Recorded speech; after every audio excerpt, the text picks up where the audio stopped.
Now I will welcome the Honorable Prime Minister. ಎಲ್ಲರಿಗೂ ನಮಸ್ಕಾರ. ನಾನು ಪ್ರಧಾನಮಂತ್ರಿಗಳನ್ನ ಸ್ವಾಗತ ಮಾಡಲು ತಮ್ಮ ಮುಂದೆ ನಿಂತಿದ್ದೇನೆ. Ladies and gentlemen, I am standing in front of you to welcome the leader who has given new direction to the economic growth of our country. His slogan of Make in India has changed the entire economic scenario. His Atmanirbhar Bharat, then Sabka Saath, Sabka Vikas, and ultimately the New India concept. Hereby, I welcome Honorable beloved Prime Minister Narendra Modi ji, Invest Karnataka 2022 with warm greetings, and I request him to bless us. Not only this Invest Karnataka be successful, the economic growth of Karnataka in the great India will be successful. I once again welcome a global leader to this investor meet. Thank you.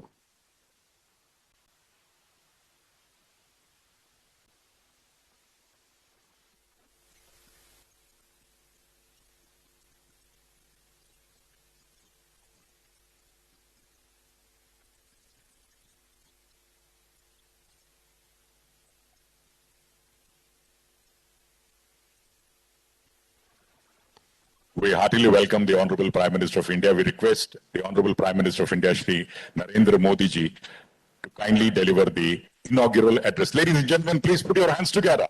Welcome the Honorable Prime Minister of India, Shri Narendra Modi ji.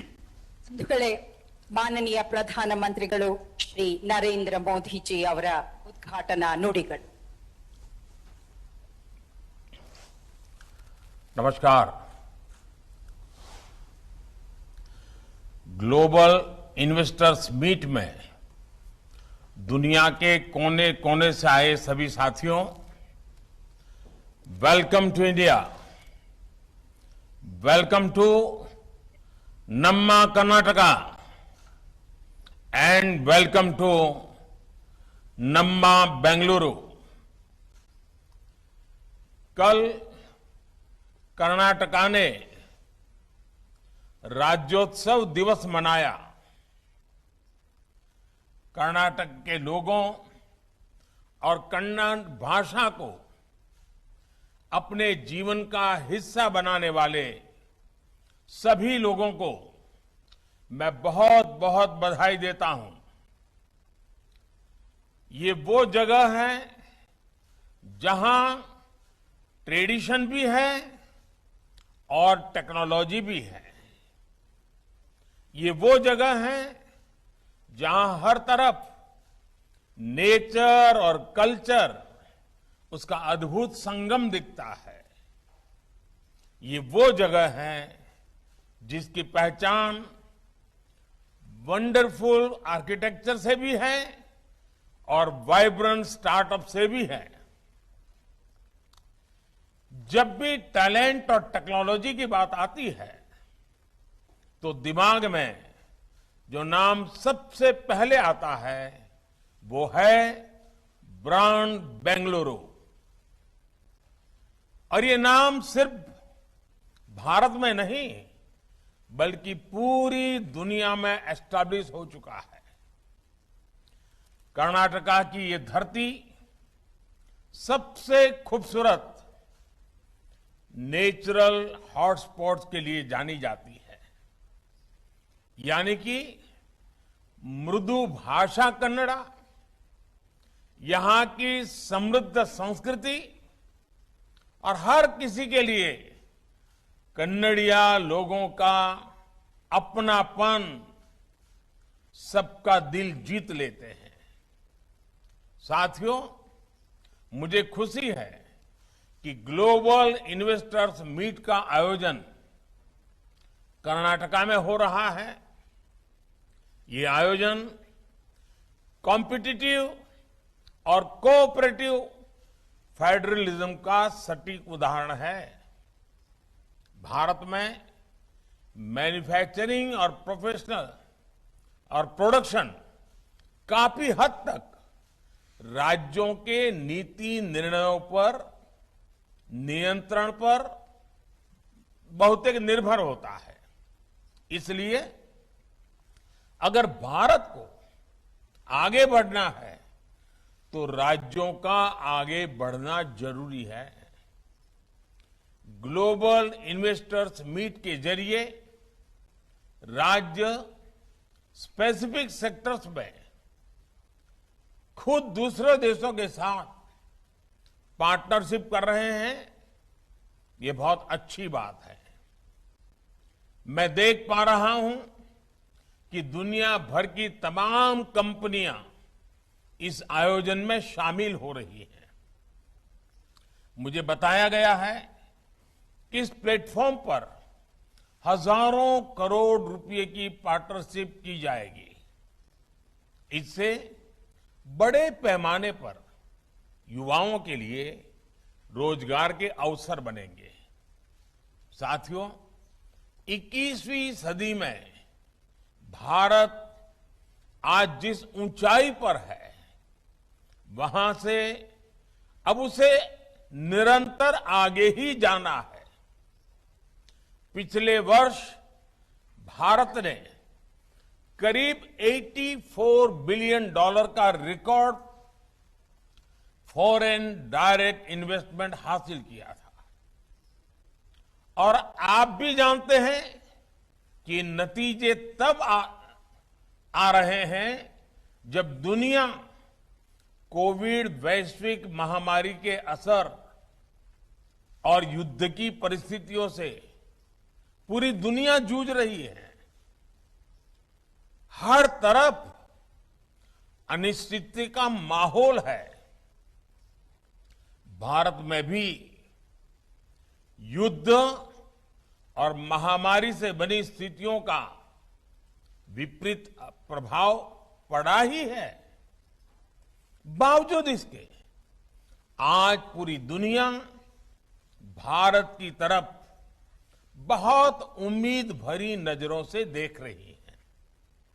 ये दौर economic uncertainty का है, लेकिन तमाम देश एक बात को लेकर आश्वस्त है कि भारतीय अर्थव्यवस्था के फंडामेंटल्स मजबूत है। आज के इस फ्रेगमेंटेड दौर में भारत दुनिया के साथ जुड़कर और दुनिया के लिए काम करने पर जोर दे रहा है। इस दौर में सप्लाई चेन्स को ठप पड़ते देखा है, लेकिन इसी दौर में भारत हर जरूरतमंद को मेडिसिन और वैक्सीन सप्लाई करने का भरोसा दे रहा है। ये मार्केट फ्लक्चुएशन का दौर है, लेकिन 130 करोड़ भारतीयों की आकांक्षाएं हमारे घरेलू बाजार की मजबूती की गारंटी दे रही है। और सबसे अहम बात, ये भले ही ग्लोबल क्राइसिस का दौर है, लेकिन दुनिया भर के एक्सपर्ट्स, विश्लेषक और अर्थव्यवस्था के जानकार भारत को ब्राइट स्पॉट बता रहे हैं। और हम अपने फंडामेंटल्स पर लगातार काम कर रहे हैं ताकि भारत की अर्थव्यवस्था दिनों दिन और मजबूत हो। पिछले कुछ महीनों में भारत ने जितने फ्री ट्रेड डील्स किए हैं, उससे दुनिया को हमारी तैयारियों की झलक मिल चुकी है। साथियों, आज हम जिस मुकाम पर पहुंचे हैं, उसका सफर कहां से शुरू हुआ था, ये याद रखना जरूरी है। 9-10 साल पहले हमारा देश पॉलिसी लेवल पर की और उसी लेवल पर क्राइसिस से जूझ रहा था। देश को उस स्थिति से बाहर निकालने के लिए हमें अपनी अप्रोच बदलने की जरूरत थी। हमने इन्वेस्टर्स को रेड टेप के जाल में उलझाने के बजाय निवेश के लिए रेड कारपेट का माहौल बनाया। हमने नए नए उपजाऊ कानून बनाने के बजाय, उलझाने वाले कानून बनाने के बजाय उन्हें रेशनलाइज बनाया।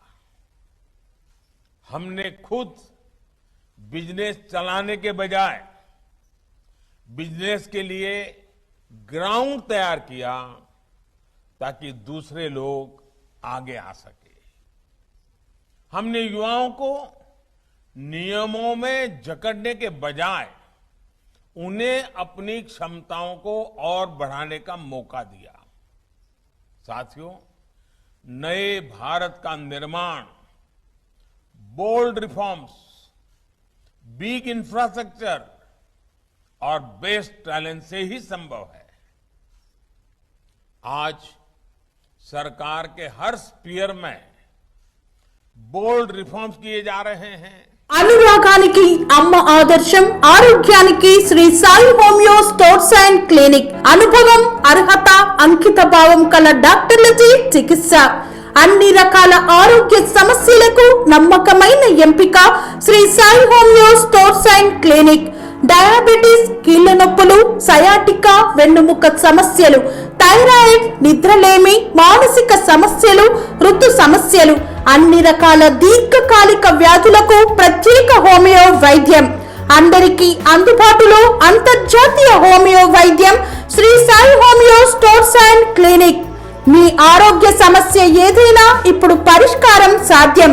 సైడ్ ఎఫెక్ట్ లేని వైద్యంతో సంపూర్ణ ఆరోగ్యం కొరకు సంప్రదించండి Sri Sai homeo clinic and stores, Bhavani Nagar, Ambedkar Nagar road, old Alwal, Secunderabad. సంప్రదించాల్సిన ఫోన్ నంబర్స్ 9000751751 మరియు 9000422525. इकोनॉमिक स्पेस में जीएसटी और आईबीसी जैसे रिफॉर्म्स किए गए। बैंकिंग सेक्टर में रिफॉर्म्स और स्ट्रांग मैक्रो इकोनॉमिक फंडामेंटल्स के जरिए अर्थव्यवस्था को मजबूत बनाया गया।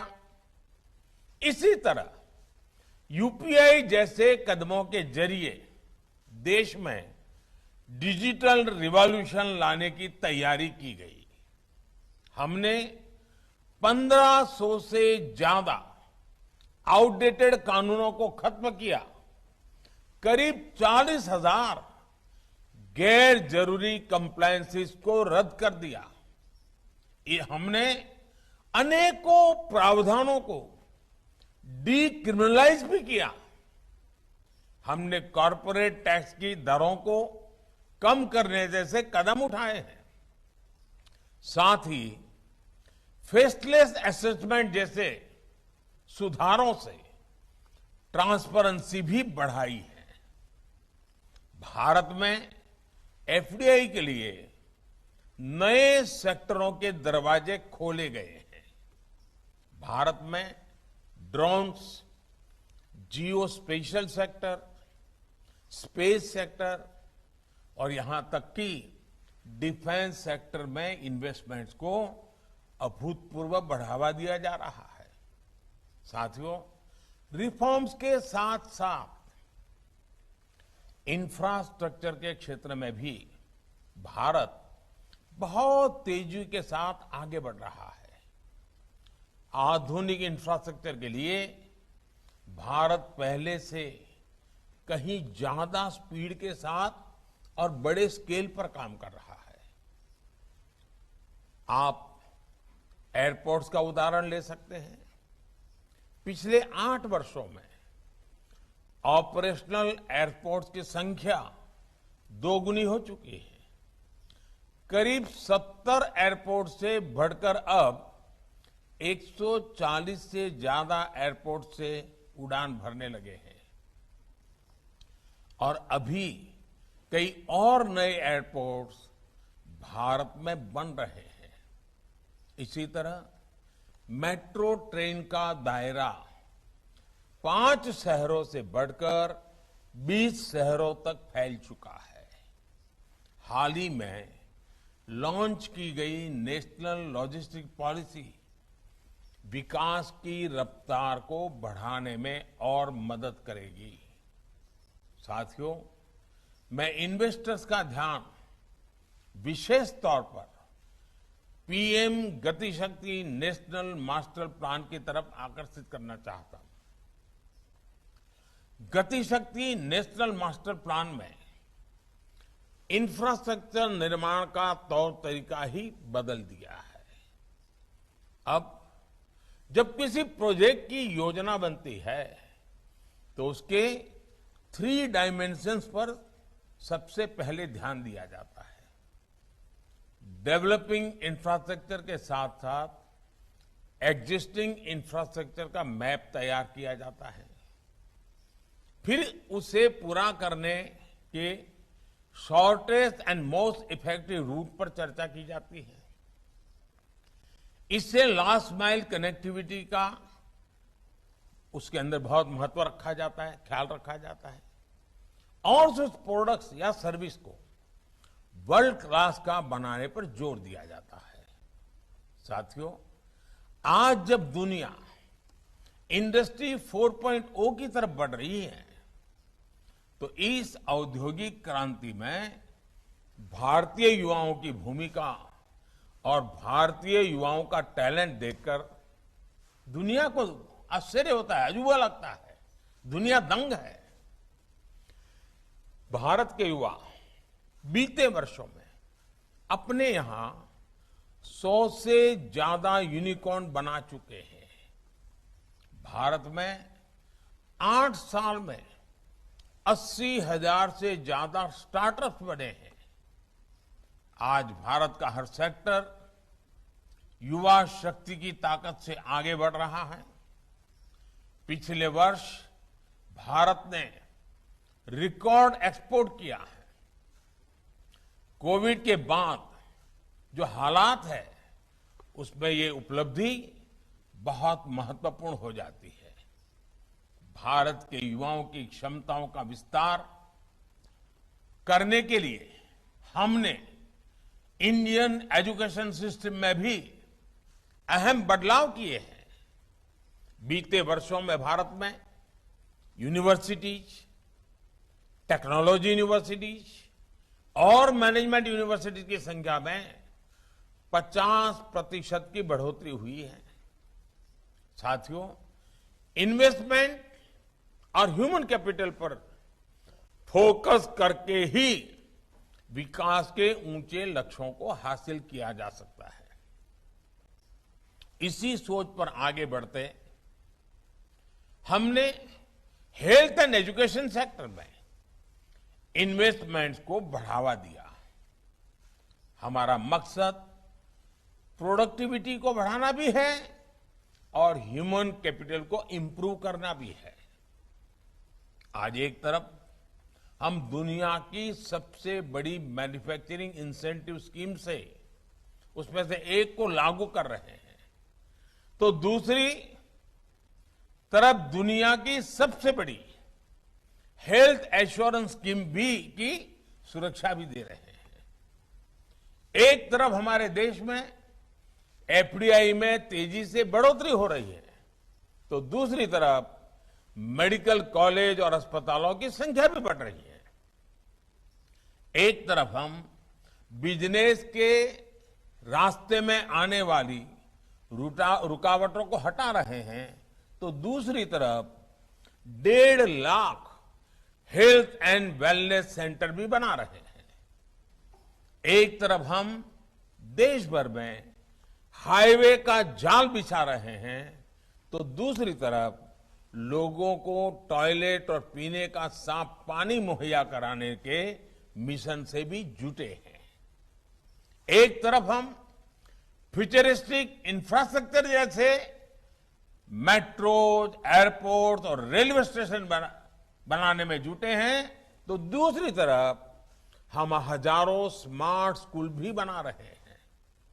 साथियों, रिन्यूएबल एनर्जी के क्षेत्र में आज भारत ने जो मुकाम हासिल किया है वो पूरी दुनिया के लिए मिसाल है।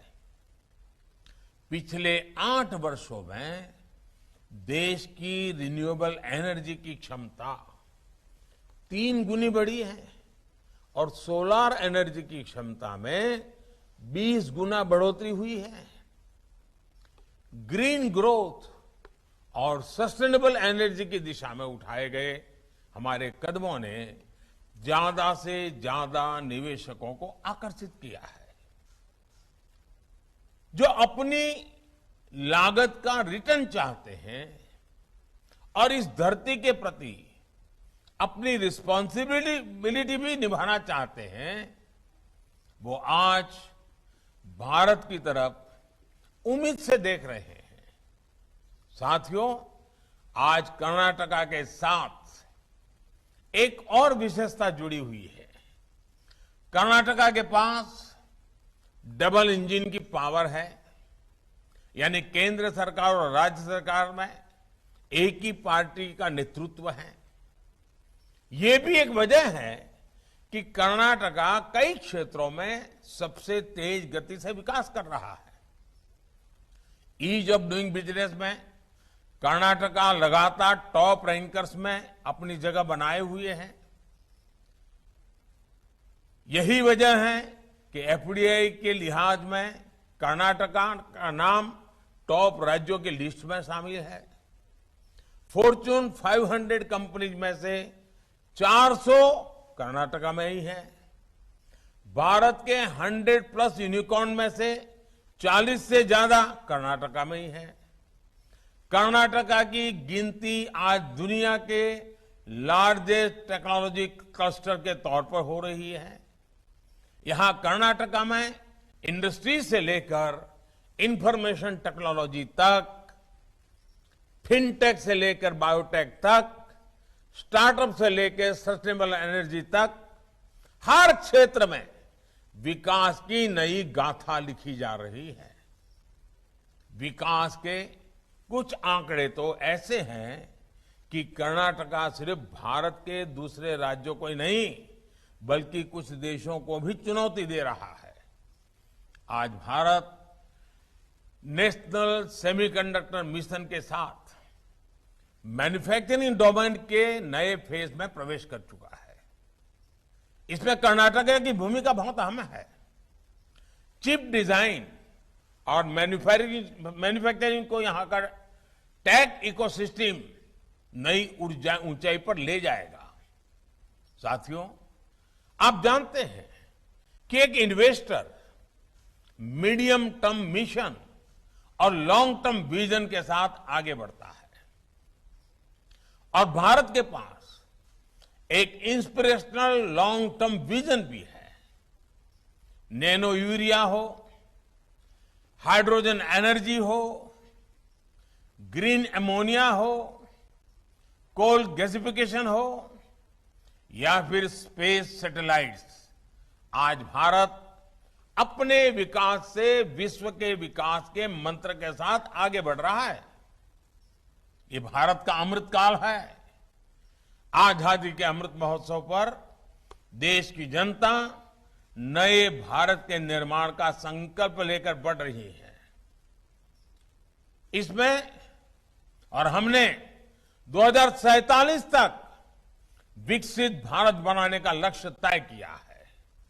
इसके लिए ये बहुत जरूरी है कि आपका इन्वेस्टमेंट और भारत का इंस्पिरेशन एक साथ जुड़ जाए, क्योंकि इंक्लूसिव, डेमोक्रेटिक और स्ट्रांग इंडिया का विकास दुनिया के विकास को गति देगा। और इसलिए हम चाहते हैं कि भारत में इन्वेस्टमेंट का मतलब है investment in inclusion, investment in democracy. Bharat में इन्वेस्टमेंट का मतलब है investment for the world. Bharat में इन्वेस्टमेंट का मतलब है investment for a better planet. Bharat में इन्वेस्टमेंट का मतलब है investment for a clean safer planet. आइए हम मिलकर करोड़ों करोड़ों लोगों का जीवन बदलने का लक्ष्य लेकर आगे बढ़े। इस आयोजन से जुड़ने वाले सभी लोगों को मेरी ओर से बहुत बहुत शुभकामनाएं हैं। कर्नाटका के मुख्यमंत्री, उनकी पूरी टीम, कर्नाटका सरकार और कर्नाटक के लोग के सभी भाइयों बहनों को भी हृदय से बहुत बहुत शुभकामनाएं देता हूं। बहुत बहुत धन्यवाद। పనేసియా మెరిడియన్ హాస్పిటల్స్ ప్రతి సామాన్యుడికి అందుబాటులో అంతర్జాతీయ వైద్య ప్రమాణాలతో వైద్యం, 24 గంటల అంబులెన్స్ సర్వీసుతో పాటు అత్యవసర సేవలతో ఏర్పాటైన చికిత్సా విభాగం.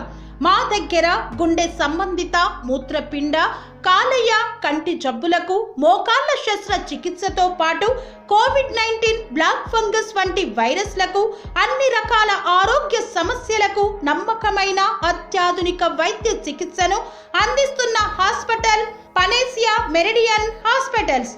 మీ ఆరోగ్య సమస్య ఏదైనా ఇప్పుడు పరిష్కారం సాధ్యం. సంపూర్ణ ఆరోగ్యం కోసం సంప్రదించండి Panacea Meridian hospitals, opposite Beeramguda kaman, RC Puram, Sangareddy district, pin code 502032. సంప్రదించాల్సిన ఫోన్ నెంబర్ 0845524177 మరియు 7893757770.